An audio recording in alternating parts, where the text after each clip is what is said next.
ಓಂ ಶಾಂತಿ. ವಾಣಿ date 6/10/2025 ಪ್ರಾತಃ ಮುರಳಿ. ಓಂ ಶಾಂತಿ. Bob ದಾದಾ ಮಧುಬನ. ಮಧುರ ಮಕ್ಕಳೇ, ಶ್ರೀಮತದಂತೆ ಭಾರತವನ್ನು ಸ್ವರ್ಗವನ್ನಾಗಿ ಮಾಡುವ ಸೇವೆ ಮಾಡಬೇಕಾಗಿದೆ.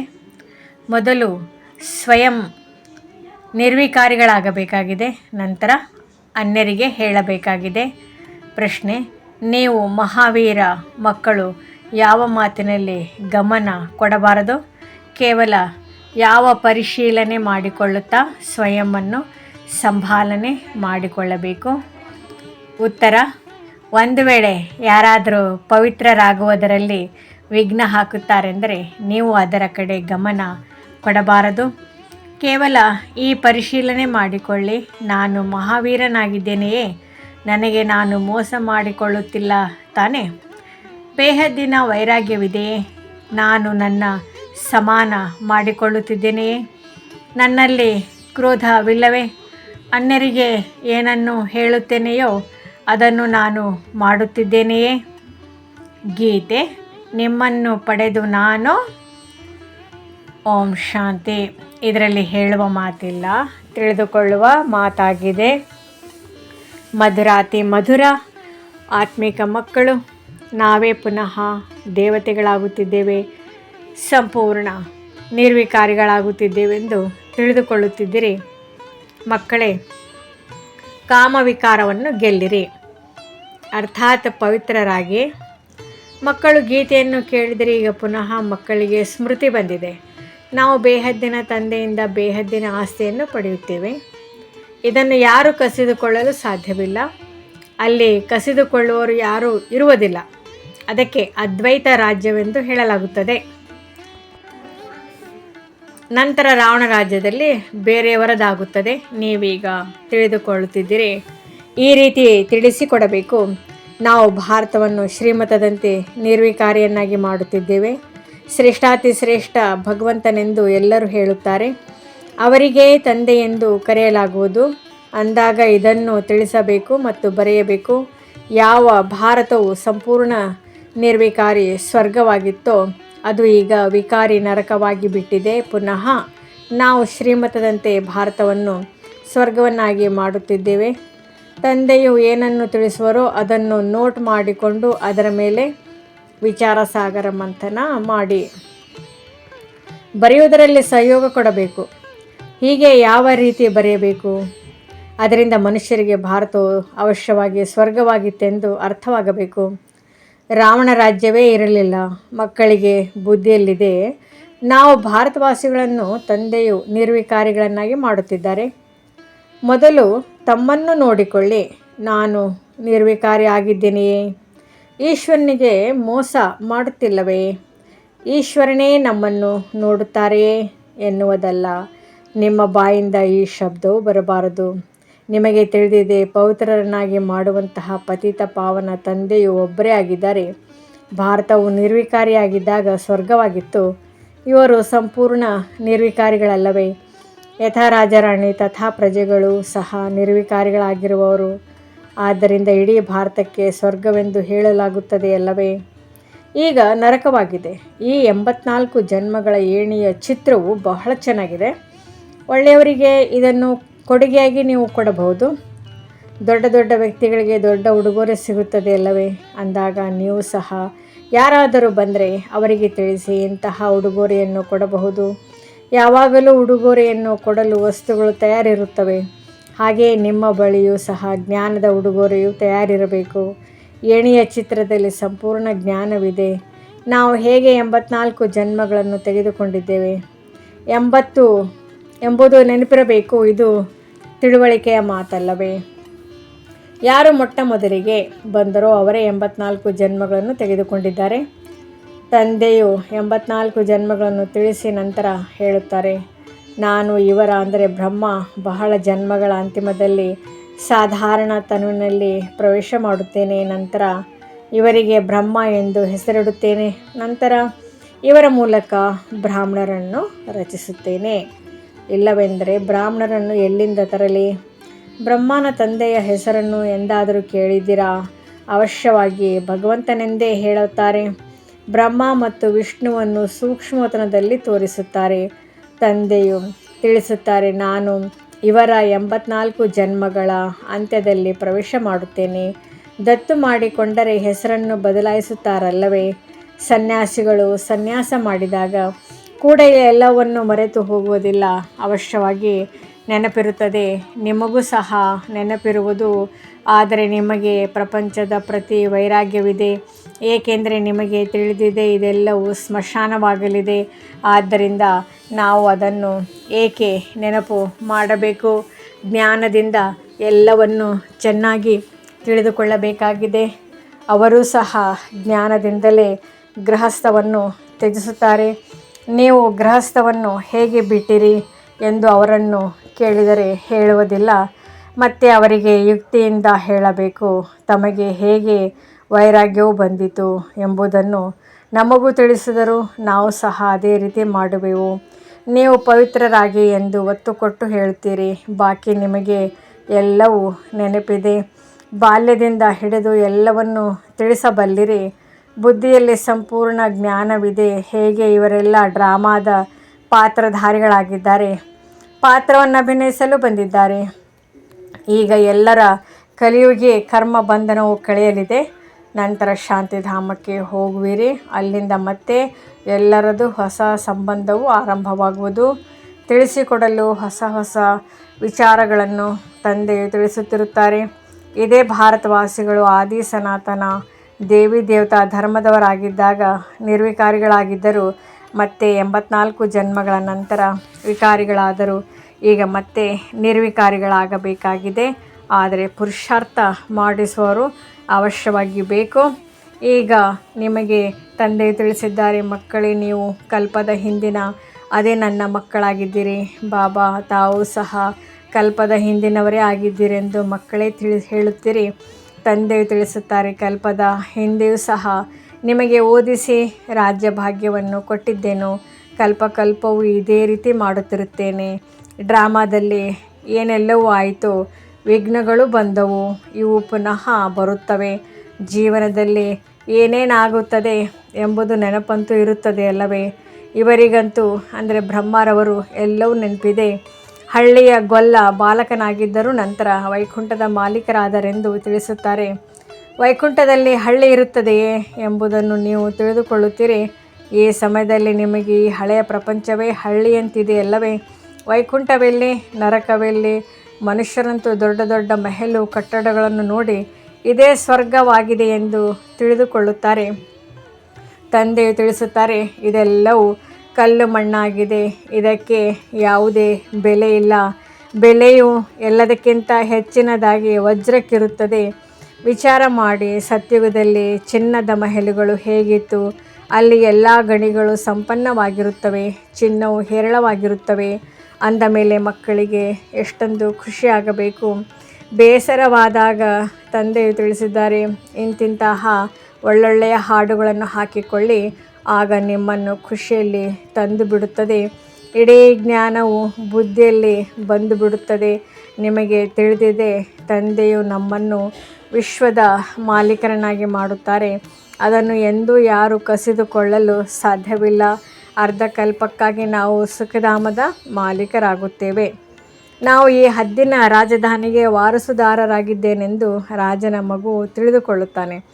ಅಂದ ಮೇಲೆ ನಾವು ಬೇಹದ್ದಿನ ತಂದೆಗೆ ವಾರಸುದಾರರಾಗಿದ್ದೇವೆಂದು ನಿಮಗೆ ಎಷ್ಟು ನಶೆ ಇರಬೇಕು? ತಂದೆಯು ಸ್ವರ್ಗದ ಸ್ಥಾಪನೆ ಮಾಡುತ್ತಾರೆ. ನಾವು 21 ಜನ್ಮಗಳಿಗಾಗಿ ವಾರಸುದಾರರಾಗುತ್ತೇವೆಂದು ಎಷ್ಟು ಖುಷಿ ಇರಬೇಕು? ಯಾರ ವಾರಸುದಾರರಾಗಿರುವರೋ ಅವರನ್ನು ಅವಶ್ಯವಾಗಿ ನೆನಪು ಮಾಡಬೇಕಾಗಿದೆ. ನೆನಪು ಮಾಡದೆ ವಾರಸುದಾರರಾಗಲು ಸಾಧ್ಯವಿಲ್ಲ. ನೆನಪು ಮಾಡಿ, ಪವಿತ್ರರಾದಾಗಲೇ ವಾರಸುದಾರರಾಗುವಿರಿ. ನಿಮಗೆ ತಿಳಿದಿದೆ, ನಾವು ಶ್ರೀಮತದಂತೆ ವಿಶ್ವದ ಮಾಲೀಕರು, ಡಬಲ್ ಕಿರೀಟಧಾರಿಗಳಾಗುತ್ತೇವೆ. ಜನ್ಮ ಜನ್ಮದಲ್ಲಿಯೂ ರಾಜ್ಯಭಾರ ಮಾಡುತ್ತೇವೆ. ಮನುಷ್ಯರು ಭಕ್ತಿ ಮಾರ್ಗದಲ್ಲಿ ವಿನಾಶಿ ದಾನ ಪುಣ್ಯ ಮಾಡುತ್ತಾರೆ. ನಿಮ್ಮದು ಅವಿನಾಶಿ ಜ್ಞಾನ ಧನವಾಗಿದೆ. ನಿಮಗೆ ಎಷ್ಟು ದೊಡ್ಡ ಲಾಟ್ರಿ ಸಿಗುತ್ತದೆ. ಕರ್ಮಗಳ ಅನುಸಾರವೇ ಫಲ ಸಿಗುತ್ತದೆ ಅಲ್ಲವೇ? ಯಾರಾದರೂ ದೊಡ್ಡ ರಾಜನ ಮಗನಾದರೆ ದೊಡ್ಡ ಲೌಕಿಕದ ಲಾಟ್ರಿಯು ಸಿಗುತ್ತದೆ ಎಂದು ಹೇಳುತ್ತಾರೆ. ಸಿಂಗಲ್ ಕಿರೀಟಧಾರಿಗಳು ಇಡೀ ವಿಶ್ವದ ಮಾಲೀಕರಾಗಲು ಸಾಧ್ಯವಿಲ್ಲ. ಡಬಲ್ ಕಿರೀಟಧಾರಿಗಳು ವಿಶ್ವದ ಮಾಲೀಕರು ನೀವಾಗುತ್ತೀರಿ. ಆ ಸಮಯದಲ್ಲಿ ಮತ್ಯಾವ ರಾಜ್ಯವೂ ಇರುವುದಿಲ್ಲ. ನಂತರ ಅನ್ಯ ಧರ್ಮದವರು ಬರುತ್ತಾರೆ. ಅವರು ವೃದ್ಧಿಯನ್ನು ಪಡೆಯುವವರೆಗೆ ಮೊದಲಿನ ರಾಜರು ವಿಕಾರಿಗಳಾಗುವ ಕಾರಣ ಮತಭೇದದಲ್ಲಿ ಬಂದು ರಾಜ್ಯವನ್ನು ತುಂಡು ತುಂಡಾಗಿ ಮಾಡಿಬಿಡುತ್ತಾರೆ. ಮೊದಲು ಇಡೀ ವಿಶ್ವದಲ್ಲಿ ಒಂದೇ ರಾಜ್ಯವಿತ್ತು. ಇದು ಹಿಂದಿನ ಜನ್ಮದ ಕರ್ಮಗಳ ಫಲವೆಂದು ಸತ್ಯುಗದಲ್ಲಿ ಹೇಳುವುದಿಲ್ಲ. ಈಗ ತಂದೆಯು ನಿಮಗೆ ಮಕ್ಕಳಿಗೆ ಶ್ರೇಷ್ಠ ಕರ್ಮವನ್ನು ಕಲಿಸುತ್ತಿದ್ದಾರೆ. ಯಾರು ಎಂತೆಂತಹ ಕರ್ಮ ಮಾಡುವರೋ ಅದಕ್ಕೆ ಪ್ರತಿಫಲವು ಅದೇ ರೀತಿ ಸಿಗುವುದು. ಆದ್ದರಿಂದ ಒಳ್ಳೆಯ ಕರ್ಮವನ್ನೇ ಮಾಡಬೇಕು. ಯಾವುದೇ ಕರ್ಮ ಮಾಡುತ್ತೀರಿ, ಇದು ಎಂತಹ ಕರ್ಮವೆಂಬುದು ಅರ್ಥವಾಗದಿದ್ದರೆ ಅದಕ್ಕಾಗಿ ಶ್ರೀಮತ ತೆಗೆದುಕೊಳ್ಳಬೇಕಾಗಿದೆ. ಮತ್ತೆ ಮತ್ತೆ ಪತ್ರಿಕೆಯ ಮೂಲಕ ಕೇಳಬೇಕಾಗಿದೆ. ನಿಮಗೆ ತಿಳಿದಿದೆ, ಪ್ರಧಾನಮಂತ್ರಿಗಳಿಗೆ ಎಷ್ಟು ಪತ್ರಗಳು ಬರಬಹುದು. ಆದರೆ ಅವರೊಬ್ಬರೇ ಅದನ್ನು ಓದುವುದಿಲ್ಲ. ಅವರ ಮುಂದೆ ಅನೇಕರು ಕಾರ್ಯದರ್ಶಿಗಳು ಇರುತ್ತಾರೆ. ಅವರು ಎಲ್ಲ ಪತ್ರಗಳನ್ನು ನೋಡುತ್ತಾರೆ. ಯಾವುದು ಮುಖ್ಯವಾಗಿರುವುದೋ ಅದನ್ನು ಪ್ರಧಾನಮಂತ್ರಿ ಮೇಜಿನ ಮೇಲೆ ಇಡುತ್ತಾರೆ. ಇಲ್ಲಿಯೂ ಅದೇ ರೀತಿ ಆಗುತ್ತದೆ. ಮುಖ್ಯವಾದ ಪತ್ರಗಳಿಗೆ ಕೂಡಲೇ ಪ್ರತ್ಯುತ್ತರವನ್ನು ಕೊಡುತ್ತಾರೆ. ಉಳಿದುದಕ್ಕೆ ಕೇವಲ ನೆನಪು ಪ್ರೀತಿಯನ್ನು ಬರೆದು ಕಳುಹಿಸುತ್ತಾರೆ. ಒಬ್ಬೊಬ್ಬರಿಗೂ ಪ್ರತ್ಯೇಕವಾಗಿ ಕುಳಿತು ಪತ್ರ ಬರೆಯಲು ಸಾಧ್ಯವಿಲ್ಲ. ಬಹಳ ಕಷ್ಟವಾಗುವುದು. ಮಕ್ಕಳಿಗೆ ಎಷ್ಟು ಖುಷಿಯಾಗುತ್ತದೆ. ಓಹೋ, ಇದು ಬೇಹದ್ದಿನ ಪತ್ರವು ಬಂದಿದೆ ಎಂದು ಶಿವತಂದೆಯು ಬ್ರಹ್ಮರವರ ಮೂಲಕ ಪ್ರತ್ಯುತ್ತರ ನೀಡುತ್ತಾರೆ. ಮಕ್ಕಳಿಗೆ ಬಹಳ ಖುಷಿಯಾಗುತ್ತದೆ. ಎಲ್ಲರಿಗಿಂತ ಹೆಚ್ಚಿನದಾಗಿ ಬಂಧನದಲ್ಲಿರುವವರು ಗದ್ಗದಿತರಾಗುತ್ತಾರೆ. ಓಹೋ, ನಾವು ಬಂಧನದಲ್ಲಿದ್ದೇವೆ. ಬೇಹದ್ದಿನ ತಂದೆಯು ನಮಗೆ ಹೇಗೆ ಪತ್ರವನ್ನು ಬರೆಯುತ್ತಾರೆ ಎಂದು ಕಣ್ಣಿಗೊತ್ತಿಕೊಳ್ಳುತ್ತಾರೆ. ಅಜ್ಞಾನ ಕಾಲದಲ್ಲಿಯೂ ಪತಿಯನ್ನು ಪರಮಾತ್ಮನೆಂದು ತಿಳಿದುಕೊಳ್ಳುವವರಿಗೆ ಪತಿಯಿಂದ ಪತ್ರವು ಬಂದಾಗ ಅದಕ್ಕೆ ಮುತ್ತಿಡುತ್ತಾರೆ.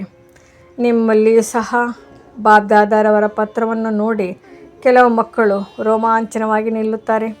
ಆನಂದ ಭಾಷ್ಪಗಳು ಬಂದು ಬಿಡುತ್ತವೆ. ಅದಕ್ಕೆ ಮುತ್ತಿಡುತ್ತಾರೆ, ಕಣ್ಣಿಗೆ ಒತ್ತಿಕೊಳ್ಳುತ್ತಾರೆ. ಬಹಳ ಪ್ರೀತಿಯಿಂದ ಪತ್ರವನ್ನು ಓದುತ್ತಾರೆ. ಬಂಧನದಲ್ಲಿರುವವರು ಕಡಿಮೆಯೇ. ಕೆಲವು ಮಕ್ಕಳ ಮೇಲೆ ಮಾಯ ಜಯ ಗಳಿಸುತ್ತದೆ. ಕೆಲವರು ತಿಳಿದುಕೊಳ್ಳುತ್ತಾರೆ, ನಾವಂತೂ ಅವಶ್ಯವಾಗಿ ಪವಿತ್ರರಾಗಬೇಕಾಗಿದೆ. ಭಾರತವು ನಿರ್ವಿಕಾರಿಯಾಗಿತ್ತಲ್ಲವೇ, ಈಗ ವಿಕಾರಿಯಾಗಿದೆ. ಯಾರು ಈಗ ನಿರ್ವಿಕಾರಿಗಳಾಗಬೇಕಾಗಿದೆಯೋ ಅವರೇ ಪುರುಷಾರ್ಥ ಮಾಡುತ್ತಾರೆ. ಕಲ್ಪದ ಹಿಂದಿನಂತೆ ನೀವು ಮಕ್ಕಳು ಬಹಳ ಸಹಜವಾಗಿ ತಿಳಿಸಬಹುದಾಗಿದೆ. ನಿಮ್ಮದು ಇದು ಯುಕ್ತಿಯಾಗಿದೆ. ಗೀತಾಯುಗವು ನಡೆಯುತ್ತಿದೆ. ಗೀತೆಗೆ ಪುರುಷೋತ್ತಮ ಯುಗವೆಂದು ಹೇಳಲಾಗುತ್ತದೆ. ಅಂದಾಗ ನೀವು ಈ ರೀತಿ ಬರೆಯಿರಿ, ಇದು ಗೀತೆಯ ಪುರುಷೋತ್ತಮ ಯುಗವಾಗಿದೆ. ಈಗ ಹಳೆಯ ಪ್ರಪಂಚವು ಬದಲಾಗಿ ಹೊಸದಾಗುತ್ತದೆ. ನಿಮ್ಮ ಬುದ್ಧಿಯಲ್ಲಿದೆ, ಬೇಹದ್ದಿನ ತಂದೆಯು ನಮಗೆ ಶಿಕ್ಷಕನೂ ಆಗಿದ್ದಾರೆ. ಅವರಿಂದ ನಾವು ರಾಜಯೋಗವನ್ನು ಕಲಿಯುತ್ತಿದ್ದೇವೆ. ಚೆನ್ನಾಗಿ ಓದಿದರೆ ಡಬಲ್ ಕಿರೀಟಧಾರಿಗಳಾಗುತ್ತೀರಿ. ಇದು ದೊಡ್ಡ ಶಾಲೆಯಾಗಿದೆ. ರಾಜಧಾನಿಯು ಸ್ಥಾಪನೆಯಾಗುತ್ತಿದೆ. ಪ್ರಜೆಗಳು ಅನೇಕ ಪ್ರಕಾರದವರು ತಯಾರಾಗುವರು. ರಾಜಧಾನಿಯು ವೃದ್ಧಿಯಾಗುತ್ತಾ ಇರುವುದು. ಕಡಿಮೆ ಜ್ಞಾನವನ್ನು ಪಡೆಯುವರು ಕೊನೆಯಲ್ಲಿ ಬರುತ್ತಾರೆ. ಯಾರು ಎಂತಹ ಪುರುಷಾರ್ಥ ಮಾಡುವರೋ ಅವರು ಮೊದಲು ಬರುತ್ತಿರುತ್ತಾರೆ. ಇದೆಲ್ಲವೂ ಮಾಡಲ್ಪಟ್ಟ ಆಟವಾಗಿದೆ. ಈ ಡ್ರಾಮಾದ ಚಕ್ರವು ಪುನರಾವರ್ತನೆಯಾಗುತ್ತದೆ ಅಲ್ಲವೇ. ನೀವೀಗ ತಂದೆಯಿಂದ ಆಸ್ತಿಯನ್ನು ತೆಗೆದುಕೊಳ್ಳುತ್ತಿದ್ದೀರಿ. ತಂದೆಯು ತಿಳಿಸುತ್ತಾರೆ, ಪಾವನರಾಗಿ. ಇದರಲ್ಲಿ ಯಾರಾದರೂ ವಿಘ್ನ ಹಾಕಿದರೆ ಅದರ ಚಿಂತೆ ಮಾಡಬೇಡಿ. ನೀವು ಮಹಾವೀರರಾಗಿ ತಿನ್ನಲು ರೊಟ್ಟಿಯಂತೂ ಸಿಗುತ್ತದೆಯಲ್ಲವೇ. ಮಕ್ಕಳು ಪುರುಷಾರ್ಥ ಮಾಡಬೇಕು. ಆಗ ನೆನಪಿರುವುದು, ತಂದೆಯು ಭಕ್ತಿ ಮಾರ್ಗದ ಉದಾಹರಣೆಯನ್ನು ತಿಳಿಸುತ್ತಾರೆ. ಪೂಜೆಯ ಸಮಯದಲ್ಲಿ ಬುದ್ಧಿಯೋಗವು ಹೊರಗೆ ಹೋದರೆ ತಮ್ಮ ಕಿವಿಯನ್ನು ಹಿಡಿದುಕೊಳ್ಳುತ್ತಿದ್ದರು, ಪೆಟ್ಟನ್ನು ಕೊಟ್ಟುಕೊಳ್ಳುತ್ತಿದ್ದರು. ಈಗಂತೂ ಇದು ಜ್ಞಾನವಾಗಿದೆ. ಇದರಲ್ಲಿಯೂ ಮುಖ್ಯವಾದ ಮಾತು ನೆನಪಾಗಿದೆ. ನೆನಪು ಮರೆತು ಹೋದರೆ ತನಗೆ ತಾನು ಪೆಟ್ಟು ಕೊಟ್ಟುಕೊಳ್ಳಬೇಕು. ಮಾಯೆಯು ನನ್ನ ಮೇಲೆ ಏಕೆ ಜಯ ಗಳಿಸುತ್ತದೆ? ನಾನು ಅಷ್ಟು ಕಚ್ಚಾ ಆಗಿದ್ದೇನೆಯೇ? ನಾನಂತೂ ಇದರ ಮೇಲೆ ಜಯ ಗಳಿಸಬೇಕು. ಹೀಗೆ ತನ್ನನ್ನು ತಾನು ಚೆನ್ನಾಗಿ ಸಂಭಾಲನೆ ಮಾಡಿಕೊಳ್ಳಬೇಕಾಗಿದೆ. ತಮ್ಮೊಂದಿಗೆ ಕೇಳಿಕೊಳ್ಳಿ, ನಾನು ಇಷ್ಟು ಮಹಾವೀರನಾಗಿದ್ದೇನೆಯೇ? ಅನ್ಯರನ್ನು ಮಹಾವೀರರನ್ನಾಗಿ ಮಾಡುವ ಪುರುಷಾರ್ಥ ಮಾಡಬೇಕಾಗಿದೆ. ಎಷ್ಟು ಅನ್ಯರನ್ನು ತಮ್ಮ ಸಮಾನರನ್ನಾಗಿ ಮಾಡುವಿರೋ ಅಷ್ಟು ಶ್ರೇಷ್ಠ ಪದವಿ ಸಿಗುವುದು. ತಮ್ಮ ರಾಜ್ಯ ಭಾಗ್ಯವನ್ನು ತೆಗೆದುಕೊಳ್ಳಲು ರೇಸ್ ಮಾಡಬೇಕಾಗಿದೆ. ಒಂದು ವೇಳೆ ನಮ್ಮಲ್ಲಿಯೇ ಕ್ರೋಧವಿದ್ದರೆ ಕ್ರೋಧ ಮಾಡಬಾರದೆಂದು ಹೇಗೆ ಹೇಳುವುದು? ಇದು ಸತ್ಯತೆಯಾಗಲಿಲ್ಲ ಅಲ್ಲವೇ? ಅಂದಾಗ ನಾಚಿಕೆ ಆಗಬೇಕು. ಅನ್ಯರಿಗೆ ತಿಳಿಸಿ ಅವರು ಶ್ರೇಷ್ಠರಾಗಿ ನಾನು ಕನಿಷ್ಠರಾಗಿಯೇ ಉಳಿದು ಬಿಟ್ಟರೆ ಇದು ಪುರುಷಾರ್ಥವೇ? ಪಂಡಿತನ ಕಥೆಯಂತೆ ತಂದೆಯನ್ನು ನೆನಪು ಮಾಡುತ್ತಾ ನೀವು ಈ ವಿಷಯ ಸಾಗರದಿಂದ ಕ್ಷೀರಸಾಗರಕ್ಕೆ ಹೊರಟು ಹೋಗುತ್ತೀರಿ. ಬಾಕಿ ಇವೆಲ್ಲ ಉದಾಹರಣೆಗಳನ್ನು ತಂದೆಯು ತಿಳಿಸುತ್ತಿದ್ದಾರೆ. ಪುನಃ ಭಕ್ತಿಯಲ್ಲಿ ಪುನರಾವರ್ತನೆ ಮಾಡುತ್ತಾರೆ. ಭ್ರಮರಿಯ ಉದಾಹರಣೆ ಇದೆ. ನೀವು ಬ್ರಾಹ್ಮಣಿಯರಾಗಿದ್ದೀರಲ್ಲವೇ, ಬ್ರಹ್ಮಕುಮಾರರು. ಇದಂತೂ ಸತ್ಯವಾದ ಬ್ರಾಹ್ಮಣರಾಗಿದ್ದೀರಿ. ಪ್ರಜಾಪಿತ ಬ್ರಹ್ಮ ಎಲ್ಲಿದ್ದಾರೆ? ಅವಶ್ಯವಾಗಿ ಇಲ್ಲೇ ಇರುವವರಲ್ಲವೇ? ಅಲ್ಲಿರುತ್ತಾರೆಯೇ? ನೀವು ಮಕ್ಕಳು ಬಹಳ ಬುದ್ಧಿವಂತರಾಗಬೇಕಾಗಿದೆ. ಮನುಷ್ಯರನ್ನು ದೇವತೆಗಳನ್ನಾಗಿ ಮಾಡುವುದು ತಂದೆಯ ಉಪಾಯವಾಗಿದೆ. ತಿಳಿಸುವುದಕ್ಕಾಗಿ ಈ ಚಿತ್ರಗಳು ಇವೆ. ಇದರಲ್ಲಿ ಬರವಣಿಗೆಯು ಅದೇ ರೀತಿ ಇರಬೇಕು. ಇದು ಗೀತೆಯ ಭಗವಂತನ ಯೋಜನೆ ಅಲ್ಲವೇ? ನಾವು ಬ್ರಾಹ್ಮಣರು ಶಿಖೆಗೆ ಸಮಾನರಾಗಿದ್ದೇವೆ. ಇದು ಒಬ್ಬರ ಮಾತಲ್ಲ. ಬ್ರಾಹ್ಮಣರು ಶಿಖೆಗೆ ಸಮಾನರಾದರಲ್ಲವೇ ಈ ಸಮಯದಲ್ಲಿ ಬಹಳ ದೊಡ್ಡ ಪರಿವಾರವಾಗುತ್ತದೆ ಅಲ್ಲವೇ? ನೀವೇ ಮತ್ತೆ ದೈವಿ ಪರಿವಾರದಲ್ಲಿ ಬರುತ್ತೀರಿ. ಈ ಸಮಯದಲ್ಲಿ ನಿಮಗೆ ಬಹಳ ಖುಷಿಯಾಗುತ್ತದೆ, ಏಕೆಂದರೆ ನಿಮಗೆ ಲಾಟ್ರಿ ಸಿಗುತ್ತದೆ. ನಿಮ್ಮ ಹೆಸರು ಪ್ರಸಿದ್ಧವಾಗಿದೆ. ವಂದೇ ಮಾತರಂ. ಶಿವನ ಶಕ್ತಿ ಸೇನೆಯು ನೀವಾಗಿದ್ದೀರಲ್ಲವೇ? ಆ ಸೇನೆಯಲ್ಲಿಯೂ ಅಸತ್ಯ ಸೇನೆಯಾಗಿದೆ. ಬಹಳ ಮಂದಿ ಇರುವ ಕಾರಣ ಮನುಷ್ಯರು ತಬ್ಬಿಬ್ಬಾಗುತ್ತಾರೆ. ಆದ್ದರಿಂದ ರಾಜಧಾನಿಯು ಸ್ಥಾಪನೆಯಾಗುವುದರಲ್ಲಿ ಪರಿಶ್ರಮವಾಗುತ್ತದೆ. ತಂದೆಯು ತಿಳಿಸುತ್ತಾರೆ, ಈ ನಾಟಕವು ಮಾಡಲ್ಪಟ್ಟಿದೆ. ಇದರಲ್ಲಿ ನನ್ನದು ಪಾತ್ರವಿದೆ. ನಾನು ಸರ್ವಶಕ್ತಿವಂತನಾಗಿದ್ದೇನೆ. ನನ್ನನ್ನು ನೆನಪು ಮಾಡುವುದರಿಂದ ನೀವು ಪವಿತ್ರರಾಗುತ್ತೀರಿ. ಎಲ್ಲದಕ್ಕಿಂತ ದೊಡ್ಡ ಆಯಸ್ಕಾಂತವು ಶಿವ ತಂದೆಯಾಗಿದ್ದಾರೆ. ಅವರೇ ಅತಿ ಮೇಲಿರುತ್ತಾರೆ. ಒಳ್ಳೆಯದು. ಮಧುರಾತಿ ಮಧುರ ಆಗಲಿ ಹೋಗಿ ಮರಳಿ ಸಿಕ್ಕಿರುವ ಮಕ್ಕಳ ಪ್ರತಿ ಮಾತಾ ಪಿತಾ ಬಾಪ್ ದಾದಾರವರ ನೆನಪು, ಪ್ರೀತಿ ಹಾಗೂ ಸುಪ್ರಭಾತ. ಆತ್ಮಿಕ ಮಕ್ಕಳಿಗೆ ಆತ್ಮಿಕ ತಂದೆಯ ನಮಸ್ತೆ. ಧಾರಣೆಗಾಗಿ ಮುಖ್ಯ ಸಾರ. ಮೊದಲನೇದ್ದು, ಸದಾ ಇದೇ ನಶೆ ಇರಬೇಕು ಹಾಗೂ ಖುಷಿಯಲ್ಲಿರಬೇಕು. ನಾವು 21 ಜನ್ಮಗಳಿಗಾಗಿ ಬೇಹದ್ದಿನ ತಂದೆಗೆ ವಾರಸುದಾರರಾಗಿದ್ದೇವೆ. ಯಾರಿಗೆ ವಾರಸುದಾರರಾಗಿದ್ದೀರೋ ಅವರನ್ನು ನೆನಪು ಮಾಡಬೇಕು ಮತ್ತು ಅವಶ್ಯಕವಾಗಿ ಪವಿತ್ರರಾಗಬೇಕು. 2ನೇ ಪಾಯಿಂಟ್, ತಂದೆಯು ಯಾವ ಶ್ರೇಷ್ಠ ಕರ್ಮವನ್ನು ಕಲಿಸುತ್ತಿದ್ದಾರೆ ಅದೇ ಕರ್ಮವನ್ನು ಮಾಡಬೇಕು. ಶ್ರೀಮತವನ್ನು ತೆಗೆದುಕೊಳ್ಳುತ್ತಾ ಇರಬೇಕಾಗಿದೆ. ವರದಾನ: ಸ್ಥೂಲ ದೇಶ ಮತ್ತು ಶರೀರದ ಸ್ಮೃತಿಯಿಂದ ದೂರ ಸೂಕ್ಷ್ಮ ದೇಶದ ವೇಷಧಾರಿ ಭವ. ಹೇಗೆ ಇತ್ತೀಚಿನ ಜಗತ್ತಿನಲ್ಲಿ ಎಂತಹ ಕರ್ತವ್ಯ ಅಂತಹ ವೇಷಧಾರಣೆ ಮಾಡುತ್ತಾರೆ, ಆ ರೀತಿ ನೀವು ಸಹ ಯಾವ ಸಮಯದಲ್ಲಿ ಎಂತಹ ಕರ್ಮ ಮಾಡಲು ಇಚ್ಛಿಸುವಿರೋ ಅಂತಹ ವೇಷ ಧಾರಣೆ ಮಾಡಿ. ಈಗೀಗ ಸಾಕಾರಿ ಮತ್ತು ಈಗೀಗ ಆಕಾರಿ, ಈ ರೀತಿ ಬಹುರೂಪಿಗಳಾಗಿ ಬಿಡಿ. ಆಗ ಸರ್ವಸ್ವರೂಪಗಳ ಸುಖದ ಅನುಭವ ಮಾಡಲು ಸಾಧ್ಯ. ಇದು ತಮ್ಮದೇ ಸ್ವರೂಪವಾಗಿದೆ. ಬೇರೆಯವರ ವಸ್ತ್ರ ಫಿಟ್ ಆಗುವುದೋ ಇಲ್ಲವೋ, ಆದರೆ ನಿಮ್ಮ ವಸ್ತ್ರ ಸಹಜವಾಗಿ ಧಾರಣೆ ಮಾಡಲು ಸಾಧ್ಯ. ಆದ್ದರಿಂದ ಈ ವರದಾನವನ್ನು ವ್ಯಾವಹಾರಿಕವಾಗಿ ಅಭ್ಯಾಸದಲ್ಲಿ ತನ್ನಿ. ಆಗ ಅವ್ಯಕ್ತ ಮಿಲನದ ವಿಚಿತ್ರ ಅನುಭವ ಮಾಡಲು ಸಾಧ್ಯ. ಸ್ಲೋಗನ್: ಎಲ್ಲರಿಗೂ ಆದರ ಮಾಡುವಂಥವರೇ ಆದರ್ಶ ಆಗಲು ಸಾಧ್ಯ. ಸಮ್ಮಾನ ಕೊಡಿ, ಆಗ ಸಮ್ಮಾನ ಸಿಗುವುದು. ಅವ್ಯಕ್ತ ಸೂಚನೆ: ಸ್ವಯಂವನ್ನು ಮತ್ತು ಸರ್ವರ ಪ್ರತಿ ಮನಸಾ ಮೂಲಕ ಯೋಗದ ಶಕ್ತಿಗಳ ಪ್ರಯೋಗ ಮಾಡಿ.